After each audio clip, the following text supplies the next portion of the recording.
کہا جاتا ہے کہ طارق بن زیاد نے کشتیوں کو چلا کر اپنی فوجوں کے سامنے صرف 2 آپشنز رکھے، یا تو کنگ روڈرک کو ہرانا ہے یا اپنی جانوں کا نذرانہ پیش کرنا ہے۔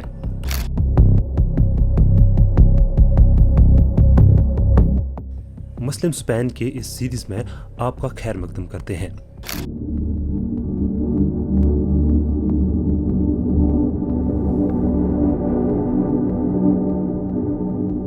710 عیسوی سے پہلے اسپین میں جو اس وقت ہسپانیہ کہلاتا تھا، ویزیگوت نامی ایک عیسائی بادشاہ چلا رہی تھی۔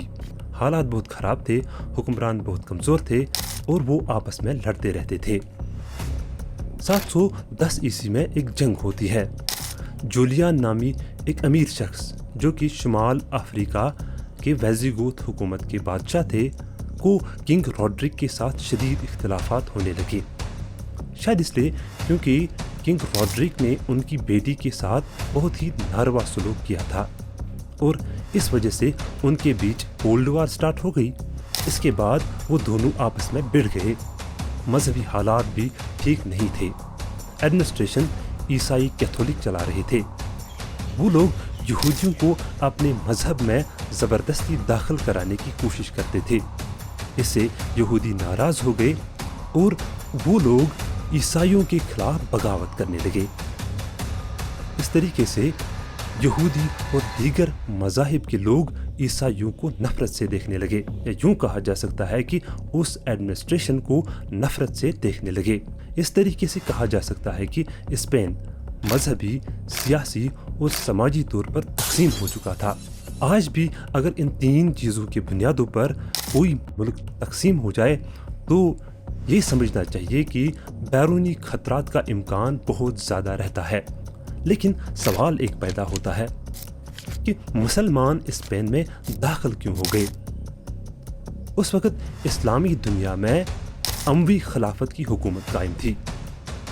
ان کا کیپٹل یعنی ان کا دارالحکومت آج کے شام یعنی سیریا میں تھا۔ ان لوگوں کو بربر کہا جاتا تھا۔ بربر شمالی افریقہ یعنی تیونس، لیبیا، الجزائر اور مراکش کے پرانے باشندے تھے۔ جب اسلام وہاں پہ داخل ہو گیا تو ان کے بیشتر لوگ اسلام میں داخل ہو گئے۔ طارق بن زیاد اموی حکومت کے ایک عظیم سپہ سالار تھے۔ طارق بن زیاد کو اسپین کی خراب حالت کے بارے میں پتہ چلا۔ شاید جولیان نے اس کو اس بارے میں انفارم کیا ہو تاکہ وہ کنگ روڈرک کے خلاف لڑ سکے اور کنگ روڈرک کو شکست دے دے۔ جب طارق بن زیاد کو اسپین کی خراب حالت کے بارے میں پتہ چلا کہ وہاں کے لوگوں کے خلاف ظلم کیا جاتا ہے اور وہاں کے لوگوں کو زبردستی عیسائیت میں لایا جاتا ہے، تو وہ 7,000 فوجی لے کر اسٹریٹ آف جبرالٹر کو عبور کر کے اسپین میں داخل ہو گئے۔ وہاں پہ اس کو کنگ روڈرک کا سامنا کرنا پڑا۔ کنگ روڈرک کے پاس 80,000 سے 1,00,000 فوج تھے، لیکن طارق بن زیاد کے پاس صرف 7,000 فوج تھے۔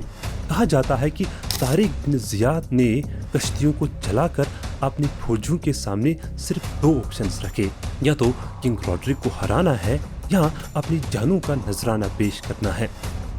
ایک شاعر نے کیا خوب کہا ہے کہ چلو کہ فیضان کشتیوں کو جلا دے گمنام ساحلوں پر، کہ اب یہاں سے نہ واپسی کا سوال ہوگا، یہ طے ہوا تھا۔ اس طریقے سے طارق بن زیاد نے کنگ روڈرک کو ہرا دیا اور مسلمانوں نے اسپین کو فتح کیا۔ سب سے پہلے مسلمانوں نے جس علاقے کو فتح کیا اس کا نام تلاتلا یعنی آج کا ٹولیڈو ہے، اور اس کے بعد مسلمانوں نے اسپین کے بیشتر علاقوں کو فتح کیا۔ مسلمانوں نے اسپین کو فتح کر کے اس کا نام بدل کر اندلس رکھا۔ آگے جا کر ہم نیکسٹ ایپیسوڈ میں دیکھیں گے کہ اسپین مسلمانوں کے دور حکومت میں کس طریقے سے پروگریس کر گیا، یا یوں کہا جا سکتا ہے کہ اسپین نے سائنس اور ٹیکنالوجی میں کتنی پروگریس کی۔ تب تک کے لیے اللہ حافظ۔